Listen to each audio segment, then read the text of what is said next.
আমি রোজ সকালে morning walk করতে বেরোই। আসলে এই ভোরবেলায় যখন হাঁটি খুব ভালো লাগে। আমি মোটামুটি যখন বাড়ি থেকে বেরোই তখন অন্ধকার থাকে। এই ধরুন ৫টার আগেই বাড়ি থেকে বেরিয়ে যাই। আর বেরিয়ে আমি নিজের মনে চাই, কারোর সঙ্গে কথা বলি না, নিজের মনে গান গাই।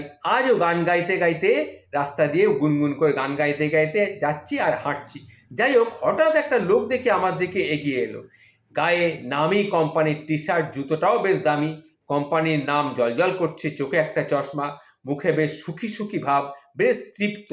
বলা নেই কওয়া নেই, খেজুরের আপ জুড়লেন আমার সঙ্গে। বললেন, দাদা আপনাকে তো রোজই দেখি, আপনি কি করেন? আমি বললাম, আমি কিছুই করি না, একটা প্রাইভেট কোম্পানিতে চাকরি করতাম, এখন আমি রিটায়ার করেছি, এখন কিছুই করি না। ও আচ্ছা আচ্ছা আচ্ছা, আমি কেন্দ্রীয় সরকারের চাকরি করতাম, ভিআরএস নিয়েছি। আমার স্ত্রী অবশ্য ব্যাংকের অফিসার, এখনো কয়েক বছর তার চাকরি আছে, ছেলে ইঞ্জিনিয়ারিং পড়ে। উনি আমার সঙ্গে ৩টি বাক্য বলেছেন, ৩টিতেই সাফল্যের বীরগাথা। আমাকে এসব জানিয়ে ওর কি লাভ হলো কে জানে, আর আমিই বা শুনে কি করব তাও জানি না, তবু শুনতে হলো। তারপর হাঁটতে হাঁটতে আরও কিছু সাফল্যের কাহিনী শোনা গেল।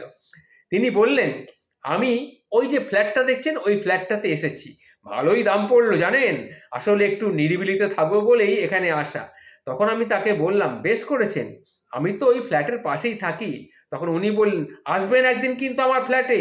আমি বিড়বিড় করে বললাম, আমি ওখানে বিশেষ যাই না, যেতে কষ্ট হয়, কারণ ওখানে ধান ক্ষেত ছিল। ওই হেমন্তে ধানের গায়ে সোনালি রং লাগতো, কত পাখি আসতো। তখন ভদ্রলোক বললেন, আপনি কি কিছু বললেন? আমি বললাম, না না, আমি কিছু বলিনি, আর হবেই বা কি বলে।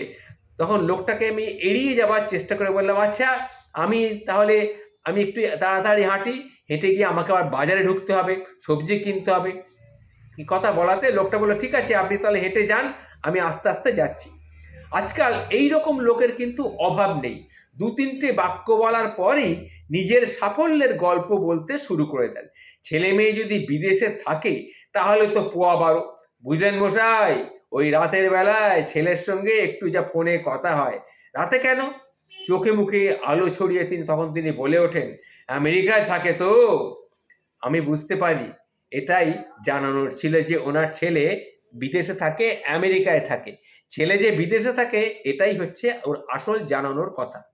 চারিদিকে কত সফল লোক, কেউ বা ব্যর্থ নয়, কেউ কোনো দিন প্রেমে প্রত্যাখ্যাত হয়নি, কেউ কোনো দিন বিনা কাজে দুক্রোশ রাস্তা হেঁটে আসেনি, কেউ কোনো দিন পুকুরে ছিপ ফেলে বসে থাকেনি দিনভর, কেউ কোনো দিন রবীন্দ্রনাথের গান শুনে তার চোখের জল ভিজে ওঠেনি।